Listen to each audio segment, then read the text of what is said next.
नमस्कार दोस्तों, मेरा नाम है भानु शर्मा और आप देख रहे हैं crash course on polity and governance. आज इस लेक्चर में हम बात करेंगे यूनियन लेजिस्लेचर के बारे में। Before starting this lecture, here's a small announcement for all of you that Unacademy combat, the most gamified UPSC CSE battle is here. Compete, crack and conquer, India's biggest free scholarship test for UPSC aspirants. There will be 60 questions in 60 minutes with complete detailed analysis by India's best educators in UPSC. Participate in every combat and win scholarships from a pool of 4 crore rupees. Next UPSC combat is on 18th of April at 11 am. Make sure you are there. To unlock, use the code ARPITA10 ARPITA10 and enroll for free. The link is given in the description box. Today we'll be talking about Union Legislature, Parliament, Lok Sabha and Rajya Sabha. India has a parliamentary system of government. And ये जो parliamentary system of government है, ये supreme legislative body provide करता है हमारी country को at the union level.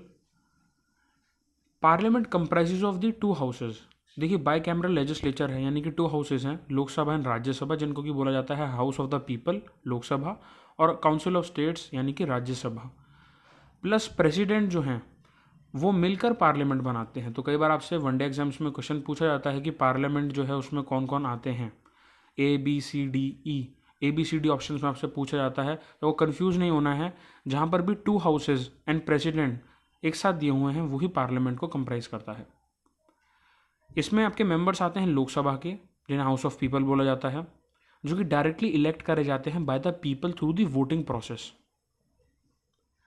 And Rajya Sabha में जो लोग होते हैं, जो मेंबर्स होते हैं राज्यसभा के, they are elected by the members of the state legislative assemblies, यानी कि जो स्टेट लेजिस्लेटिव असेंबलीज हैं वहाँ के मेंबर्स. उत्तर प्रदेश की लेजिस्लेटिव असेंबली के मेंबर्स, हरियाणा के लेजिस्लेटिव असेंबली के मेंबर्स, केरला के लेजिस्लेटिव असेंबली के मेंबर्स, वो इलेक्ट करते हैं आपके मेंबर्स ऑफ राज्यसभा को. तो ये स्ट्राइकिंग डिफरेंस है लोकसभा और राज्यसभा में. इसलिए हम राज्यसभा को काउंसिल ऑफ स्टेट्स भी बोलते हैं, क्योंकि यहाँ पे स्टेट की रिप्रेजेंटेशन हमें यूनियन लेवल पर देखने को मिलती है. Now we'll be talking about the houses of the parliament. इसमें पहला आता है राज्यसभा. देखिए, राज्यसभा जो है इसकी मैक्सिमम जो स्ट्रेंथ है वो है 250, आउट ऑफ विच मैक्सिमम 238 जो है वो मेंबर्स होते हैं स्टेट के और यूनियन टेरिटरीज़ के, जो कि इनडायरेक्टली इलेक्ट होते हैं. और जो 12 इसके सदस्य हैं वो नॉमिनेटेड होते हैं बाय द प्रेसिडेंट. अभी जो 12 मेंबर्स हैं they are nominated by the president and these members are having special knowledge in the fields of arts, science, social service and literature. आपको यहाँ पे कंफ्यूज नहीं होना है, यहाँ पे स्पोर्ट्स का कोई भी जो फील्ड है वो नहीं है. Arts, science, social service and literature है. इसलिए अगर कोई प्लेयर, कोई क्रिकेटर राज्यसभा में नॉमिनेट होता है तो वो आर्ट्स के पर्सपेक्टिव से होता है, ना कि यहाँ पर स्पोर्ट्स कहीं दिया हुआ है. केवल दिल्ली और पुडुचेरी जो हैं उनका रिप्रेजेंटेशन है राज्यसभा में. And the representatives of states in the Rajya Sabha are elected by only the elected members of state legislative assembly, as I told you earlier. Proportional representation is the system of election and seats are allocated on the basis of population. यानी कि जो छोटी states हैं जहाँ पे population कम है, Goa as compare to Uttar Pradesh, आपको डिफरेंस देखने को मिलेगा. For union territories a special electoral college elects the representatives by indirect election and proportional system of election is used. देखिए, जो काउंसिल ऑफ स्टेट है वो एक फेडरल कैरेक्टर को रिप्रेजेंट करता है यूनियन लेवल पर. जो फेडरेशन है, अब जो ट्रू फेडरेशन है वो आपको अमेरिका में देखने को मिलता है. इंडिया में क्वाजी फेडरल स्टेट देखने को मिलती है विद अ यूनिटरी टिल्ट. इसलिए इंडिया के अंदर जो रिप्रेजेंटेटिव्स हैं of the state to the council of state varies from 1 जो कि नागालैंड में है to 31 of that in Uttar Pradesh. अब देखते हैं फीचर्स ऑफ राज्यसभा के बारे में. राज्यसभा एक परमानेंट बॉडी है, यानी कि ये सबसे इसका इंपॉर्टेंट फीचर है, यानी कि डिसॉल्व नहीं होती है. Every 2 years, 1/3 of its members retire, and at beginning of every 3rd year, their seats are filled by presidential nominations and re-elections. A person can be re-elected and re-nominated any number of times. The Constitution has left to Parliament to decide the term of office of a Rajya Sabha MP and the order of retirement of MPs. So these are the basic and most important features of Rajya Sabha that you need to remember. Now what are the special powers of the Rajya Sabha? सबसे बड़ी और सबसे पहली special power है it allows the parliament to make laws on matter in the state list. इससे होता यह है जो स्टेट की जो रिक्वायरमेंट है एट द यूनियन, वहाँ पर जो रिप्रेजेंटेशन देना है सेंट्रल लेवल पर, क्योंकि स्टेट सेंटर से काफ़ी दूर हो जाती हैं, उस लेवल को अचीव करने में मदद करता है Rajya Sabha, the council of states. The second special power is that it allows parliament to create a knew all India service common to centre and states. Now will be talking about Lok Sabha. Lok Sabha can have maximum 550 elected and 2 nominated members, out of which 530 are from states and 20 are from union territories.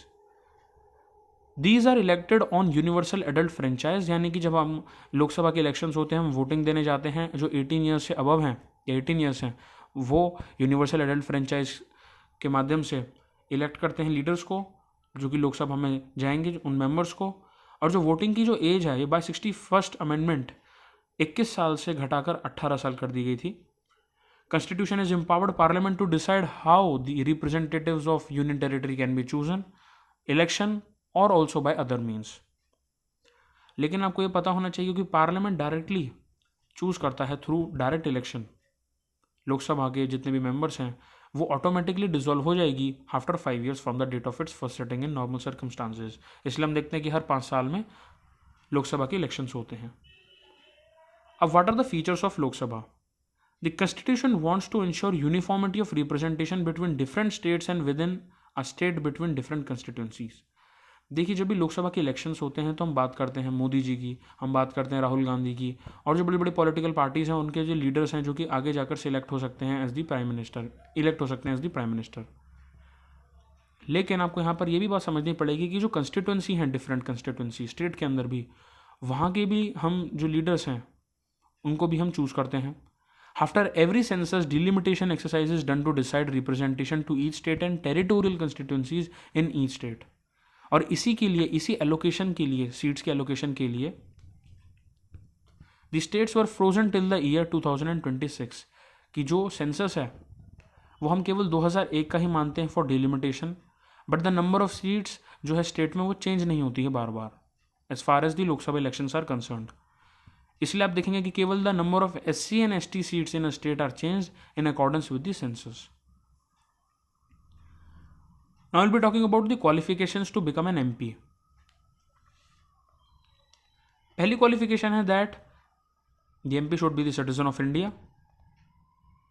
The second one is not less than 30 years in case of Rajya Sabha and 25 years in case of Lok Sabha. Third, any other qualification is prescribed by the Parliament. The fourth is he must be registered as a voter in any parliamentary constituency. And the fifth one is he or she must be a member of SC, ST in any state or union territory if he wishes to contest in reserved seats. यहाँ पर reserve seats की बात करी जा रही है। However, he can also contest from unreserved seats also. अब हम बात करते हैं डिस्क्वालिफिकेशंस की। देखिए, अगर ऑफिस ऑफ प्रॉफिट होल्ड करा हुआ है किसी भी MP ने, चाहे वो यूनियन लेवल पर हो, स्टेट लेवल पर हो, नॉट दी लोकल लेवल, तो ऐसे केस में हम डिस्क्वालीफाई कर सकते हैं, डिस्क्वालिफिकेशन हो जाती है MP की। अगर अनसाउंड माइंड है, अनडिस्चार्ज, इंसॉल्वेंट है या फिर सिटीजन ऑफ इंडिया नहीं है, disqualification also can happen. If he और she is found guilty of electoral offences and corrupt practices in elections, it is also one form of disqualification.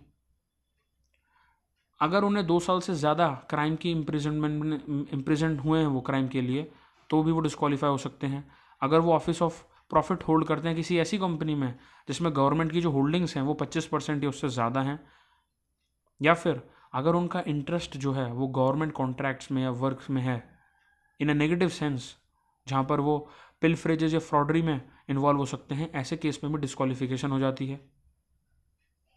If the MP has been convicted of preaching social crimes like untouchability, dowry and sati, that is also considered as one of the disqualification.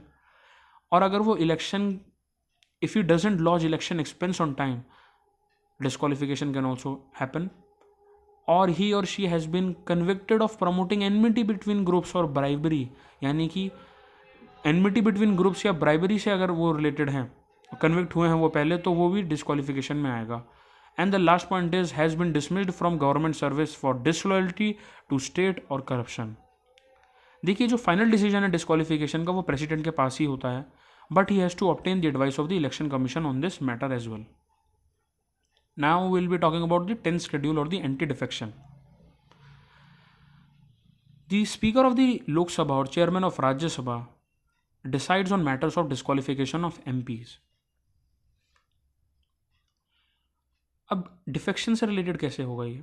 First is that if the MP resigns from membership of party on whose ticket he contested the election, यानी कि अगर वो resign कर देते हैं उसी membership पे, उसी पार्टी की मेंबरशिप से जिससे उन्होंने अपना इलेक्शन कंटेस्ट करा, और if he votes or abstains from voting contrary to the direction, यानी कि अगर पार्टी बोल रही है लेफ्ट जाओ और अगर आप राइट जा रहे हैं तो एंटी डिफेक्शन उसमें भी लग सकता है. Independently elected member joins any party, and the fourth one is nominated member joins any party after expiry of 6 months of the period on which he joined. ऐसे सभी केसेस में एंटी डिफेक्शन के तहत डिस्क्वालिफिकेशन हो सकता है, लेकिन इसकी भी एक्सेप्शंस हैं. The first exception is that if a member goes out of his party as a result of merger of the party with another party, अगर merger takes place होता है और इस merger में 2/3 जो members हैं वो agree कर जाते हैं of the party have agreed to such a merger, in that sense exception है ये. दूसरा है if a member after being elected as the presiding officer of the house voluntarily gives up the membership of his party or rejoins it after he ceases to hold that office, this exemption has been provided in view of the dignity and impartiality of this office. ऐसे sense में भी ये exception count होता है. अब हम बात करते हैं रूल्स अगेंस्ट डबल मेंबरशिप. देखिए डबल मेंबरशिप से मतलब है कि जो एक MP है वो राज्यसभा और लोकसभा में क्या 2 जगह पर मेंबरशिप ले सकता है? आंसर है नहीं. Double membership is not allowed. So if a person is elected to both houses he must tell कि उनको किस हाउस में सर्व करना है, अदरवाइज उनकी जो राज्यसभा की जो सीट है वो वेकेंट हो जाएगी automatically. If a member of one house is elected to second house, his seat in first house becomes vacant. If a person is elected to 2 seats in the houses, he must resign from one. यानी कि अगर लोकसभा में किसी की 2 seat आ गई हैं या राज्यसभा में तो उन्हें कहीं ना कहीं उस सीट से रिजाइन करना होगा from one, or else both his seats become vacant. A person if elected to parliament and state legislature, then he must decide in 14 days where to serve else his seat in parliament is vacated. तो 14 दिन का ये इनका deciding time होता है, decision का period होता है. You need to remember. कई बार आपको क्वेश्चन 14 डेज को हटाकर 8 days या 7 days या 10 days या 31 days या 90 days में कन्फ्यूज कर सकते हैं, but you need to remember 14 days is the right answer. N MP can resign in writing any time to the chairman of Rajya Sabha, यानी कि वाइस प्रेसिडेंट को, और the speaker of Lok Sabha, depending on his membership. Matters regarding election of disqualified persons to parliament are handled by the HC, यानी कि high court. A person is liable for a penalty of ₹500 per day if he sits and votes in house proceeding without taking an oath. अब हम बात करते हैं सबसे important concept की, जो आता है एडजर्नमेंट, डिसोल्यूशन और प्रोरोगेशन. इसको समझने से पहले आपको ये समझना होगा कि पार्लियामेंट में जो 2 हाउसेज हैं, लोकसभा और राज्यसभा, वो दोनों हाउसेज जब लेजिस्लेशन करते हैं यानी कि लॉज बनाते हैं, जब उनके अंदर बिजनेस होता है, इसी को बिजनेस बोलते हैं, यानी कि लॉज बनाना, लेजिस्लेशन का प्रोसेस या मैकेनिज्म को फॉलो करना. ऐसे समय में 3 सेशंस होते हैं एक साल में. पहला सेशन होता है बजट सेशन, जिसको हम बोलते हैं February to May. फिर उसके बाद आता है मॉनसून सेशन, जो होता है आपका अराउंड जुलाई से लेकर सितंबर तक. और फिर आता है आपका विंटर सेशन, जो कि आपका रफली अक्टूबर से लेकर जनवरी तक एक्सटेंड हो सकता है, या फिर कई बार दिसंबर तक भी होता है. ये this is completely on the choice की on the choice of the house की प्रिसाइडिंग ऑफिसर जो हैं, कि इसकी जो सेशन का जो टाइम पीरियड जो है वो कितने लेवल पर घटाया जा सकता है. हालांकि अभी तक जो हम स्टैंडर्ड ऑपरेटिंग प्रोसीजर यूज़ करते हैं उसमें 3 लेवल पर ही से बांटा गया है, budget session, monsoon session and winter session.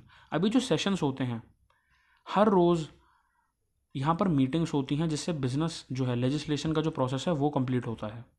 Suppose करें अगर बजट सेशन है, तो बजट सेशन जब हो रहा है February to May, उसमें एक दिन यानी कि किसी दिन अगर किसी महीने का ट्यूसडे है, तो उस ट्यूसडे में जो ट्यूसडे के अंदर जो मैकेनिज्म के तहत जो लेजिस्लेशन हो रहा है, जो लॉज बन रहे हैं लोकसभा में या राज्यसभा में, उसको हम बोलते हैं मीटिंग होना.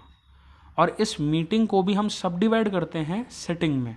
जैसे कि ट्यूसडे के अंदर जो ट्यूसडे की जो मीटिंग है उसमें 2 सेटिंग्स होती हैं. पहला होता है प्री लंच सेटिंग, यानी कि सुबह 11 बजे से लेकर दोपहर 1 बजे तक का टाइम, और उसके बाद 2 बजे से लेकर दोपहर 2 बजे से लेकर शाम के 6 बजे तक का जो टाइम है, इसको बोलते हैं हम पोस्ट लंच सिटिंग। अब सपोज कीजिए लोकसभा में या राज्यसभा में कई बार बहुत ज़्यादा एक हसल एंड बसल की सिचुएशन क्रिएट हो जाती है, जहाँ पर लोग हंगामा करने लग जाते हैं, जो एमपीज़ हैं। ऐसे सेंस में अगर जो प्रिसाइडिंग ऑफिसर हैं, यानी कि जो स्पीकर हैं लोकसभा के या जो राज्यसभा के जो चेयरमैन हैं, वो सेशन को, उस पर्टिकुलर मीटिंग को एडजर्न कर सकते हैं। सपोज करें उन्होंने सुबह की मीटिंग को एडजर्न नहीं करा, लेकिन जो पोस्ट लंच सेटिंग है, लंच के बाद का जो टाइम है यानी कि 2 से 6 का, उसको एडजर्न कर दिया। ऐसे सेंस में एडजर्न करना, उसको बंद कर देना, बाद में करना, जो मीटिंग है उसको बुलाना, ये एडजर्नमेंट में आता है। यानी कि एडजर्नमेंट में अपने एक दिन में जो सेटिंग है उस पर इफेक्ट डाला। हो सकता है कंप्लीटली उस दिन मीटिंग ही ना हो, उस पर भी फ़र्क पड़ सकता है, लेकिन केवल एक दिन के लिए, कुछ हफ्ते के लिए हो सकता है। ये पूरे सेशन के लिए नहीं है। पूरे बजट सेशन में एक भी मीटिंग ना हो, ऐसा नहीं है। कई बार क्या होता है कि ये अनस्पेसिफाइड पीरियड ऑफ टाइम के लिए भी हो सकता है, उसे हम बोलते हैं एडजर्नमेंट साइन डाई। जहाँ तक बात आती है प्रोरोगेशन की और डिसोल्यूशन की, ये जो पावर है और समनिंग की जो पावर है, ये प्रेसिडेंट के हाथों में है। अब समझते हैं समनिंग क्या है। देखिए, समन का मतलब होता है हाउसेस के लोगों को बुलाना, हाउसेस को बुलाना। ये प्रेसिडेंट के द्वारा करा जाता है। इसलिए आप देखेंगे कि बजट सेशन से पहले जब प्रेसिडेंट समन करते हैं इधर हाउसेस को, तो बजट स्पीच होती है bye the president. As regards summoning, the Constitution imposes a duty upon the President, namely that he must summon each House at such intervals that 6 months shall not intervene between its last sitting in one session। यानी कि जो 6 महीने का period है उससे ज़्यादा intervention का period नहीं होना चाहिए, and the date appointed for its first setting in the next session. The net result of this provision is that parliament must meet at least twice a year. इस प्रोविजन की वजह से पार्लियामेंट को कम से कम साल में 2 बार तो मिलना ही होगा, and not more than 6 months shall elapse between the date on which a house is prorogued and the commencement of its next session। अब हम समझते हैं प्रोरोगेशन और डिसोल्यूशन का मीनिंग।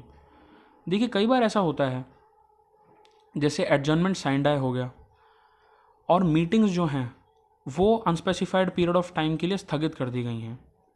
ऐसे सेंस में जब एडजर्न हो चुकी हैं मीटिंग्स अनस्पेसिफाइड टाइम के लिए, तो कई बार प्रेसिडेंट उसमें इंटरवीन करके उस पूरी की पूरी जो हाउस है उसको प्रोरोगेट कर देते हैं, उस सेशन को। प्रोरोगेशन का मतलब है कि अब ये सेशन खत्म हो चुका है, अब नेक्स्ट सेशन में सब लोग मिलेंगे। लेकिन अगर डिसोल्यूशन हो जाता है, दैट मीन्स कि वो कंप्लीटली वो हाउस ही डिसॉल्व हो जाएगा। यानी कि जो कि राज्यसभा के केस में नहीं हो सकता, लोकसभा के केस में हो सकता है। यानी कि सारे के सारे जो मेंबर्स हैं उनको वापस से रीइलेक्ट करना होगा और पूरा हाउस वापस से बुलाना होगा। It would in this context be useful to distinguish between prorogation and dissolution from adjournment. A session is the period of time between the first meeting of the parliament and its prorogation or dissolution, as I told you earlier। अब recess की term को आपको समझने के लिए समझना होगा, जो प्रोरोगेशन होता है पार्लियामेंट का, उस समय से लेकर अगले पार्लियामेंट की रीअसेंबली तक, अगले सेशन की रीअसेंबली तक, नए सेशन की रीअसेंबली तक का जो टाइम पीरियड है, जो बीच का जो टाइम है, इसको बोलते हैं recess. Within a session, there are a number of daily sittings separated by adjournments which postpone the further consideration of business for a specified time, जो कि कुछ घंटे, कुछ दिन या कुछ हफ्ते भी हो सकते हैं। The sitting of a house may be terminated by dissolution, prorogation or adjournment। As stated already, only the Lok Sabha is subjected to dissolution। यानी कि केवल लोकसभा है वो completely dissolve हो सकती है, राज्यसभा नहीं हो सकती है। यही मैंने आपको फीचर्स ऑफ राज्यसभा में भी समझाया था। डिसोल्यूशन में take by efflux of time, that is on the expiry of its term. हो सकता है ऑटोमेटिक डिसोल्यूशन हो जाए, यानी कि लोकसभा का 5 साल का कार्यकाल खत्म हो जाए, उस समय भी वो डिसॉल्व हो सकती है। या फिर हो सकता है कि प्रेसिडेंट जो हैं वो on the advice of the council of minister, उन्हें लगता है on the advice of the council of minister, उनके पास भी पावर आ जाती है एडजर्नमेंट की।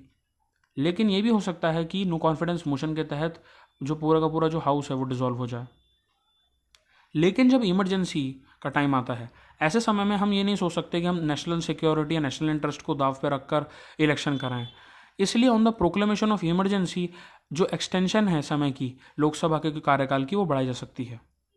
While the powers of dissolution and prorogation are exercised by the President on the advice of the Council of Ministers, the power to adjournment the daily sittings of the Houses of the People and Council of State belong to the Speaker and the Chairman respectively.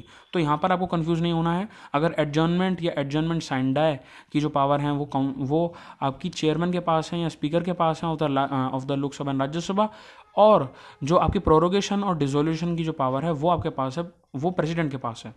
A dissolution brings the House of the People to an end so that there must be a fresh election, while prorogation merely terminates a session.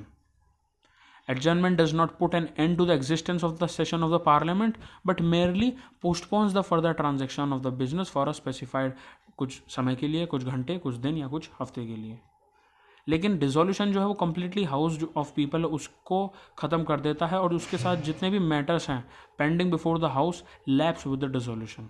If these matters have to be pursued then उनका फिर से reintroduction आपको करना होगा नए house में after the नए election यानी कि री इलेक्शन के बाद. And all bills such as those which are introduced in the House and pending before the Council of State, or those that originated in the Council and are pending before the House motion notices, वो भी आपके सारे के सारे lapse हो जाएंगे. But ऐसे bills that were originated in council but not yet been passed by the house, वो आपके लैप्स नहीं होंगे. तो ये आपको बात याद रखनी है. इसमें कई बार प्रीलिम्स में आपको फैक्चुअल बेसिस पर कंफ्यूज करा जाता है, so you should not be confused in that. A dissolution also doesn't affect the joint sitting if it was notified before the dissolution. Though in England prorogation also wipes all business, जितना भी business है pending at the date of prorogation, लेकिन India में ऐसा नहीं होता है. All bills pending in parliament are expressively saved by article 107 subclause 3. In the result, the only effect of a prorogation is that pending notices, motions and resolution lapse, but bills remain unaffected and adjournment has no such effect on pending business. यानी कि अगर हम bills की lapsing की बात करें तो जितना भी प्रोसेस है वो डिसोल्यूशन या प्रोरोगेशन में देखने को मिल सकता है, लेकिन एडजर्नमेंट में या एडजर्नमेंट स्टैंडाई में ऐसा नहीं आपको देखने को मिलेगा. This was all for today. Thank you.